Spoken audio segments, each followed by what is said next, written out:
اگر طلاق ہو جاتی ہے میاں بیوی میں تو ان کا اگر کوئی لڑکا ہے، بیٹا ہے،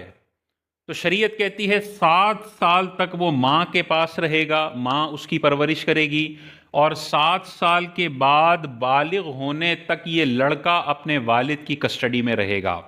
ماں سے ملاقات کرے گا جب والد کے پاس ہوگا، اور والد سے ملاقات ضرور کرے گا جب وہ والدہ کے پاس ہوگا۔ ملاقات سے نہیں روکا جا سکتا، ورنہ گناہ ہوگا، حرام ہوگا۔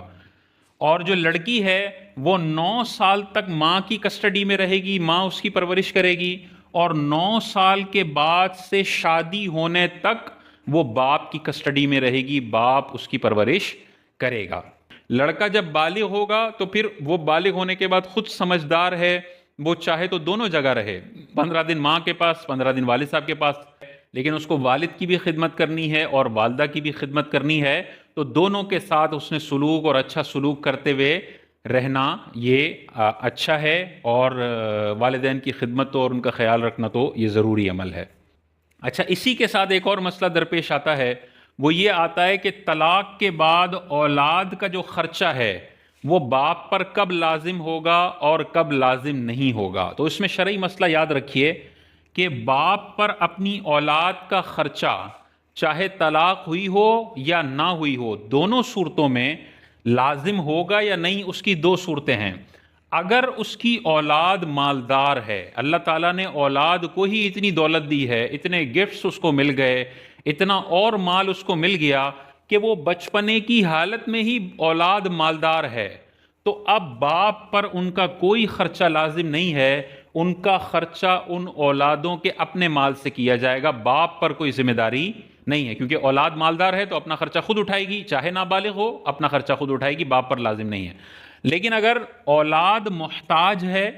جیسے اکثر ایسا ہی ہوتا ہے کہ باپ کے پاس دولت ہوتی ہے بچوں کے پاس نہیں ہوتی، تو اگر اولاد محتاج ہے تو طلاق سے پہلے بھی ان کا خرچہ باپ کے ذمہ ہے، اور طلاق کے بعد بھی ان کا خرچہ باپ کے ذمہ ہے۔ پرورش 7 سال تک ماں نے کرنی ہے، 9 سال تک لڑکی کی پرورش ماں نے کرنی ہے، لیکن ان 7 سالوں کا اور 9 سالوں کا خرچہ اگر وہ بچے محتاج ہیں، ان کے پاس اپنا اتنا مال نہیں ہے، تو یہ سارے پیسے باپ پر لازم ہیں، باپ ماں کو دے گا، اور ماں یہ پیسے اپنے بچوں کی پرورش پر خرچ کرے گی، اور بچوں کی پرورش پر خرچ کر سکتی ہے۔ یہ نہیں ہو سکتا کہ طلاق کے بعد سابقہ شوہر سے پیسے لے کے بچوں کے بجائے جو ہے یہ ماں اپنے اوپر پیسے خرچ کر لے، یہ حرام ہوگا، یہ چوری ہوگی، کیونکہ طلاق کے بعد جب عدت ختم ہو جاتی ہے تو سابقہ شوہر پر بیوی کا کوئی نفقہ نہیں ہے، وہ تو سابقہ بیوی ہے، وہ تو بیوی ہے ہی نہیں، اس کا کوئی نفقہ اس مرد پر لازم نہیں ہے، اس کی اولاد کا نفقہ اس پر لازم ہے۔ تو وہ جو پیسے دے رہا ہے وہ اپنی اولاد کے لیے دے رہا ہے، اولاد پر ہی خرچ ہوں گے، اپنی ذات کے لیے اگر اس کی ماں نے یا سابقہ بیوی نے خرچ کیے تو گناہ گار ہوگی، اور اتنے ہی پیسے پھر جیب سے اپنے بچوں پر خرچ کرنا اس پر ضروری ہے۔